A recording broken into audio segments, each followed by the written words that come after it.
One of the things I realize keeps students from progressing through the Bible, reading much of the Bible, is because they get started and they, I've said a number of times already, the Bible is complicated and confusing. There's a lot of things in the Bible that's part of, for me, makes it interesting. I'm never finished with it. I've never gotten to the point where I think, oh, I figured that all out and I don't need to read it anymore. So even for me, I've got a PhD in Hebrew Bible, the Old Testament. And there's plenty of things that still perplex me about the Old Testament. And I think a lot, especially young people, sometimes, when you get to something and you feel a little lost, you're not exactly sure what it all means, there might be an impulse to put the thing on the shelf and say, I'm not smart enough for this, right? Or I don't understand this and I'm never going to understand anything here. And that's what we don't want to do. Okay? Reading the Bible requires some persistence, some perseverance, some endurance. And you're going to have to be more comfortable with not understanding everything. There are things in the Bible that are just sort of incomprehensible. Now, the most important message of the Bible, I think, is simple enough for my 5-year-old daughter to understand. Okay? What God really wants to speak to us, the main message, is pretty accessible. Okay? But he doesn't just give us the simple kind of bottom shelf message. He embeds it in a library of books that have all sorts of things that are perplexing, and it's perplexing for a number of reasons. Okay, so first of all, you and I are living 2,000 years or more from when the people writing these books were living. So we have a completely different culture. We have a different language. We have a different worldview. Let's be honest. And we approach the human authors. They assume many things about their audience that simply aren't true for us many times. So they assume that their audience is going to be familiar with things that they mention that we're not familiar with. For instance, this is one of my favorite examples. I really love this verse in Isaiah chapter 27, verse 1.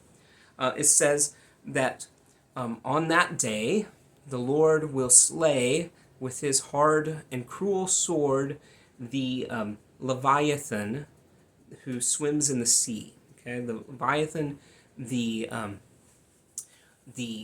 twisty serpent is a direct translation. Okay, who is Leviathan? What is this all about? What's going on here? And no one really knew what that verse was talking about. There were all kinds of really wonderful interpretations about it, things that I think were legitimate, but they didn't get to the original point that the human author was trying to make, because we didn't know that that was actually a quote from some. It's kind of like the MCU of the ancient Near East, the Baal epic.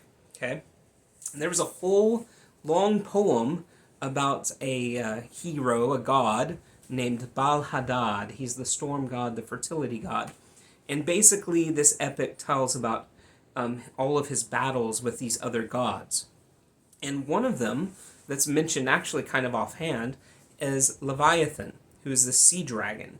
Okay, and the Isaiah is actually quoting directly from the Baal epic. In fact, he's quoting the god of death. Mot tells Baal Hadad, he says, in the past you slew the twisty serpent Leviathan, but come to me and I'll swallow you up like a dried olive into my gullet. Because that's what death does. He swallows everyone up, right? So what's happening in Isaiah, he actually, earlier in this text, in Isaiah 25, verse 6, quotes, he alludes to that part of the Baal epic again, where he talks about how on this mountain God will prepare a feast of fat things for all of the nations, and then he says death will be swallowed up. So the swallowing God, death, will himself be swallowed. And so what's happened here is Isaiah is assuming, because people in his day and age, like if you made an offhand comment about, Spider-Man and Captain America, everyone in your friend group would know what you're talking about, probably, because they've probably seen those films, right? Maybe even read the comics. And these are the Marvel comics of the ancient world. And everyone knew about them until nobody remembered them because they disappeared. And we rediscovered these texts in the 1920s. So think about that. For more than, really about 1900 years, probably longer than that, nobody knew what Isaiah is talking about. And they didn't have a way of knowing it until we rediscovered these texts in a place called Ugarit. It's in Syria, northern Syria, border between Syria and Turkey.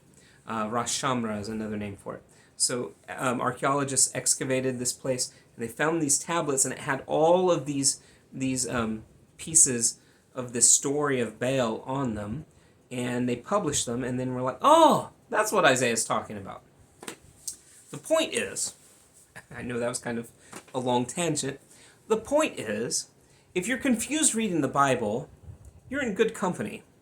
Because for more than 1900 years, people reading Isaiah 27:1 had no idea what Isaiah's talking about. And they still enjoyed it, and it still spoke to them somehow, and they still got the big point of what that whole message is about, which is basically that a day is coming when God is going to defeat evil.